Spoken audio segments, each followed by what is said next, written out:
celui-là. Qui c'est qui a attrapé celui-là? Tiens, je te le rends. Le casse pas, on le met bien dedans. On peut l'attraper aussi à la main. Voilà, là tu vois. S'ils sont poison, c'est pas grave de les attraper à la main. Parce que l'essentiel, c'est qu'on se lave bien les mains après. Mais surtout, là, jusqu'à la fin de la séance, on ne met plus ses doigts à la bouche. Parce qu'on va toucher des champignons qui sont peut-être pas comestibles. D'accord? Potentiellement poison. On montre à la main. Hop, on plie dans un sens.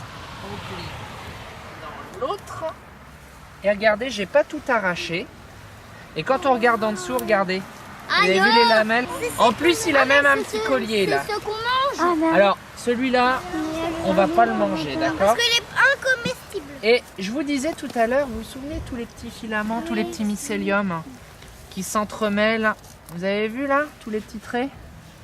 Bah c'est ça. Et ben c'est ça, en fait ils se sont tous accolés. Et si par exemple je le coupe en deux, celui-là, je le coupe en deux, donc mon couteau, je pourrais plus m'en servir là tout de suite pour manger.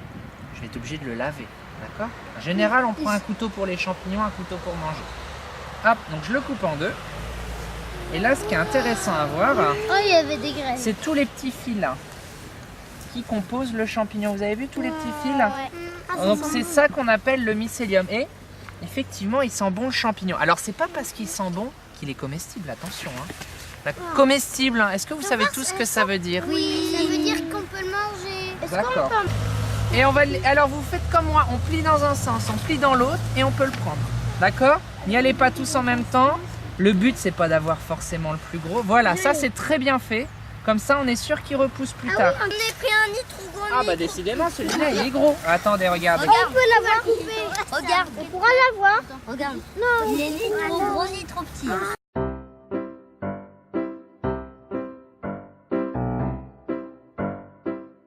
Donc ça c'est un champignon qui pousse sur les souches des arbres. Regardez là, on voit bien que ce sont des tubes, hein. Pas des lamelles comme tout à l'heure. Trop gros. Mais on prend pas les trop gros. C'est une niche. Mais il a pas. Gros champignons comme ça qui poussent sur les souches des arbres. Regardez, donc là, c'est pas des lamelles, regardez. C'est pas des lamelles comme les premiers qu'on a vus là. Mais c'est des points. C'est comme des tubes. C'est des Et points. regardez là comment on voit super bien la mousse là. Comme une éponge. Hein. Je vois pas. Alors, C'est qui? allez regarder le gros champignon, les tubes. Hein. Alors, le but, c'est de mettre son œil comme ça et de regarder un petit peu comment... Mycélium comme ça, là. Donc, c'est ce qui forme un champignon. T'as vu un petit peu? Donc, c'est comme des petits fils hein, qui sont assemblés, des fils de mycélium et qui forment le champignon. On dirait des blancs de poulet.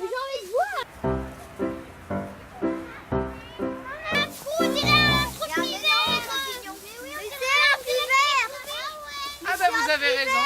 C'est même un coup de pique et pêche. Et quand on voit un gros champignon comme ça veut dire qu'il a attrapé peut-être une petite maladie.